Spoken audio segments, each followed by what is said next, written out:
Lewis Hamilton returns to Mercedes due to a breach of a clause in the contract signed with Ferrari. This is probably the first time you're hearing about this news, so I urge you to stay until the end before talking about it because every detail matters. Subscribe just to stay tuned for the Formula One news no one else explains to you. Lewis Hamilton's shocking decision to return to Mercedes for the 2026 Formula One season is not just a twist in the saga of a legend. It's a seismic rupture in the carefully constructed mythos of Ferrari and a piercing wake-up call to the entire Formula One grid. This is not a transfer. It's a reckoning. The story that now unfolds is one of hidden truths, unraveling illusions, and the unshakable will of a man who refuses to fade into the background of his own legacy. For months, the paddock buzzed with the excitement of Hamilton in red, the iconic image, the poetic symmetry, the last great conquest in a career defined by conquering the impossible. It was supposed to be the final act of a glorious opera. Instead, it became a slow-motion tragedy. Insiders now reveal what the public could only guess. The dream was cracked from day one. Hamilton had entered a machine that was designed for tradition, not revolution. The people who welcomed him with open arms soon closed ranks. Ferrari's leadership, enamored with the PR triumph of signing a 7-time world champion, had failed to understand what it meant to integrate one. Subscribe just to stay tuned for the Formula One news no one else explains to you. Behind the scenes, Hamilton was struck by how quickly excitement gave way to confusion.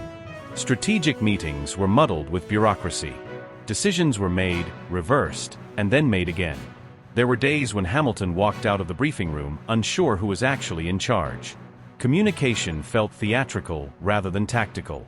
Engineers seemed nervous around him, not because of intimidation, but because they had been given conflicting mandates. Was he here to lead? Or just to inspire headlines? Tensions began to mount when Hamilton's input was filtered through too many voices before reaching the factory floor. He'd recommend a change, and by the time it showed up in the simulator, it had been diluted to the point of irrelevance. He wasn't ignored, he was lost in translation. And for someone like Hamilton, who had built his career not just on raw speed but on his ability to feel the machine, this was more than frustrating. It was insulting. The emotional unraveling was slow but irreversible. His race engineer, handpicked in good faith, was reassigned without his input. Aerodynamic updates arrived late and often misaligned with his driving style. The team's internal politics were labyrinthine, where alliances mattered more than answers, and where feedback was a threat rather than a tool. Hamilton tried to adapt. He held team dinners. He stayed late in debriefs. He showed up unannounced at the simulator center to bond with the staff. But the walls didn't move. And neither did the lap times. Subscribe just to stay tuned for the Formula One news no one else explains to you. By the time the championship entered its European leg, Hamilton was visibly different. The fire hadn't died, but it had been caged. The interviews turned clipped. The smiles became rehearsed. In Austria, when asked if he still believed in the project, he paused for 6 seconds, an eternity in media training terms, before offering a vague, "I believe in myself." At Spa, he left the paddock immediately after the race, skipping post-race meetings for the first time in his career. Something was broken, and even those closest to him couldn't fix it. The decisive break came not with anger, but with clarity. Australia wasn't just another disappointing result, it was the final breach of trust. The strategy error that left Hamilton stranded on degrading tires was the same mistake Ferrari had made the year before. Lessons had not been learned. In the debrief, Hamilton's words, "I didn't leave champions for this," struck like a knife. Nobody responded. They didn't know how to. They knew they had lost him. That night, Hamilton didn't go back to the team hotel. He vanished. A single suite, booked under a pseudonym, gave him the solitude he needed. There were no advisors, no handlers, no scripts. Just the sea, a bourbon, and the flickering memory of a time when driving had been joy, not diplomacy. He picked up his phone and called the only man who had ever truly understood what he needed to win, Toto Wolff. The conversation wasn't long. It didn't need to be. It began with silence, then a breath, and then Hamilton said, "Tell me it's not too late." Wolff, who had suspected this moment would come ever since the Ferrari deal had been signed, replied instantly, "It's never too late." Behind that phone call was a year's worth of preparation. Wolff had kept the door open, metaphorically and legally. He had maintained discreet contact through mutual connections, leaving just enough plausible deniability to avoid headlines. but enough warmth to keep the bond alive. When Hamilton's call came, the wheels turned immediately. Lawyers were summoned. The clause, hidden in a tangle of conditional escape mechanisms, was activated. It allowed Hamilton to walk if performance metrics and operational assurances were not met. The definitions had been vague, deliberately so, but the supporting documentation was airtight. Ferrari didn't fight it. They couldn't. They had failed their own promise. Hamilton's return to Mercedes isn't just about winning again. It's about restoration. It's about going back to a place where he wasn't just a driver, but a partner in creation. Mercedes isn't the same team he left. It has evolved, stumbled, recalibrated. But it has soul. And more importantly, it has space for Hamilton to shape something again. To lead, not just represent. To be the architect of one final masterpiece. The paddock is reeling. Ferrari is scrambling to control the narrative, already whispering about long-term plans, internal restructuring, even Carlos Sainz as a fallback option. But the truth is visible to all who dare to see it. They didn't lose Hamilton because of one race, one argument, or one bad strategy call. They lost him because they never truly accepted what he was. Not just a legend, but a force that demands evolution. They wanted a statue. He wanted a revolution. And now, that revolution is going home. The next chapter has already begun. No transcripts, no press releases, no leaks. Just silence. Deafening, deliberate silence. The kind that only surrounds something monumental. In the world of Formula One, where whispers can shake entire empires, everyone felt it. Something seismic had shifted. The phone call, 47 minutes and 18 seconds. No one knows the exact words exchanged. But what followed spoke volumes. Hamilton didn't speak to media. He didn't return to the paddock. He vanished. A private jet departed from Milan under the cover of darkness, cutting through the cold European night sky. Destination, London. But this wasn't a retreat. It was the start of a counteroffensive. At a discreet Kensington address with no visible nameplate, Hamilton met with legal strategists, old confidants, and one particular advisor who hadn't been seen in F1 circles for years. The discussion was methodical, almost surgical. One source claimed that Hamilton's legal team had already drafted the letter days before the call even took place. The call had only been a formality. A courtesy. The decision had already been made. When Frédéric Vasseur opened the envelope at Ferrari HQ, the wording was chilling. Precise. Cold. Unapologetic. A formal invocation of an obscure performance clause buried deep in the multi-page contract. Ferrari's top legal counsel was stunned. It was valid. Legally bulletproof. The clause had been activated, and there was nothing they could do to stop it. Vasseur went into overdrive. His movements in the following 72 hours became a blur. Paris to meet with FIA intermediaries. London to consult with sports contract specialists. Stuttgart, hoping to persuade Mercedes' supervisory board to hold back. But he was too late. Hamilton wasn't just walking away, he was detonating the bridge behind him. The betrayal wasn't about money. It wasn't even about wins. It was about trust. At the time of signing, Hamilton had been assured he'd be given the engineering reinforcements he asked for. Names were promised, people he had handpicked. Engineers from Brackley, aerodynamicists from Red Bull, data analysts from McLaren. But one by one, each transfer mysteriously collapsed. Blocked. Silenced. Internally, fingers pointed toward Ferrari's top-level board in Maranello. Some whispered that the chairman himself had intervened, fearing Hamilton's influence would eclipse Ferrari's identity. Every request Hamilton made was stalled, rerouted through layers of bureaucracy. He wasn't allowed to speak directly with the engine department. The simulator hours he demanded were repeatedly rescheduled. His telemetry feedback was edited before it reached certain departments. Slowly, quietly, they were neutralizing him from within. Then came the final confrontation. A sterile glass room inside Maranello. Vasseur arrived looking exhausted, flanked by two legal advisors. Hamilton was already seated, alone. The atmosphere was cold, oxygen-thin. Witnesses said the tension was suffocating. Vasseur tried to reason, explaining that change takes time, that Ferrari had a legacy to protect. He invoked the Scuderia's history, the red thread that connected Villeneuve to Schumacher to Vettel. Hamilton listened in silence. Then, with unsettling calm, he spoke. "You brought me here to change Ferrari, but you never intended to let Ferrari change." Vasseur snapped back, "This is Ferrari. We don't bend for anyone." Hamilton stood slowly, expression unreadable. "Then don't bend," he said. "Just break." He left the room. Left the building. Left Ferrari. Forever. At Brackley, Toto Wolff wasted no time. The moment Hamilton's legal team issued the formal declaration of intent, the Mercedes war room was activated. Not just a return, this was a full-scale operation. Personnel files were dusted off. Technical packages prepared. Special projects, once shelved, were revived. The phrase Project Phoenix began circulating among senior staff. Wolff met Hamilton privately in a secured location. No cameras. No handlers. Just the two of them, like in the early days. One source claimed they reviewed onboard data together, corner by corner. Wolff reportedly asked just one question: "Are you ready to tear everything down again?" Hamilton responded with a grin, more than ever. Then came the meeting with George Russell. Initially tense. Russell had grown into his role, forged his path. He was the future. Now the past was returning, and with it, expectations. But when they emerged from that closed-door simulator session, both were grinning. Hamilton whispered something in Russell's ear. Russell laughed, then nodded. No rivalry.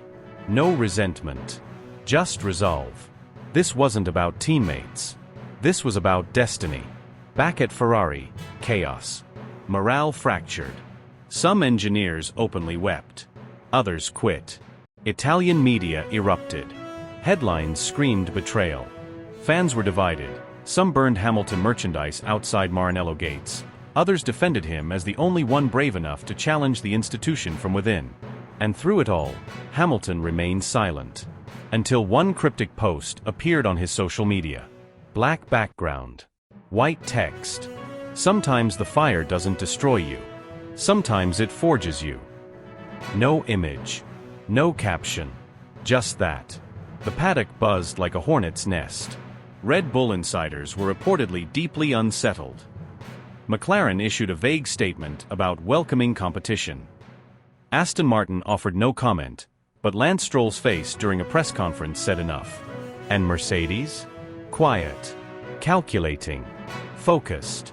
In the days that followed, a new chassis was seen being wheeled into the simulator bay, covered in matte black sheeting. Speculation was rampant. Was it the W15X? A hybrid evolution? Something completely new? Only one thing was certain. Lewis Hamilton wasn't returning to Mercedes to finish his career. He was returning to finish what he started. Do you want a continuation? Charles Leclerc never saw it coming. Blindsided, betrayed, and emotionally gutted, the Monégasque driver found out about the seismic shift not from his team, not from a press release, but from a journalist catching him between security and the boarding gate. He was en route to Tokyo, where he was scheduled to attend a high-profile promotional event as Ferrari's star figure.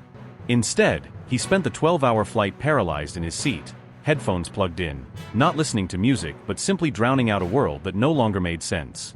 According to multiple eyewitnesses seated near him in business class, Leclerc didn't speak a word. His face, usually warm and camera-ready, looked like stone, drained of expression. When a young fan in a Ferrari hoodie timidly approached him mid-flight for a photo, Charles reportedly met their eyes, paused for a heartbeat, and quietly responded, "Not today."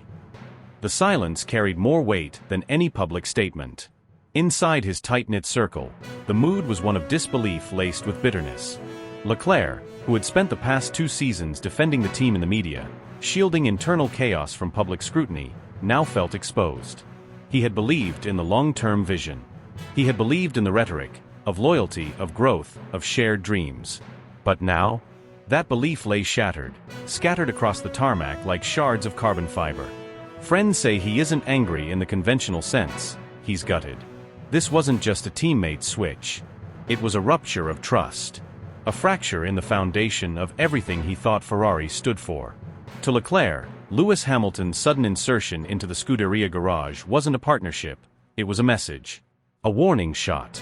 A calculated move with chess-like precision, designed not to build, but to provoke. Not to unite, but to dominate. And while Leclerc withdrew, the world erupted. Hamilton's global fanbase, dormant for just long enough to make the silence deafening, exploded back into life with nuclear force. The hashtag Hamilton returns became a cultural moment, trending in over 40 countries simultaneously. In the first 5 hours, it accumulated over 28 million impressions on Twitter/X, making it the most talked about sports topic of the month. TikTok lit up with compilations, old Mercedes glory days, helmet cam footage of Monaco masterclasses, slow-motion shots of Lewis walking through smoke-filled tunnels, now set to cinematic scores. Instagram Reels layered dramatic orchestral swells over black-and-white footage of Hamilton's early days in red overalls, photos that hadn't seen daylight in over a decade. And then came the video. Mercedes' cryptic 5-second post, just a silver helmet, slowly lowered onto a sleek chassis bathed in moody lighting, broke the internet. No words.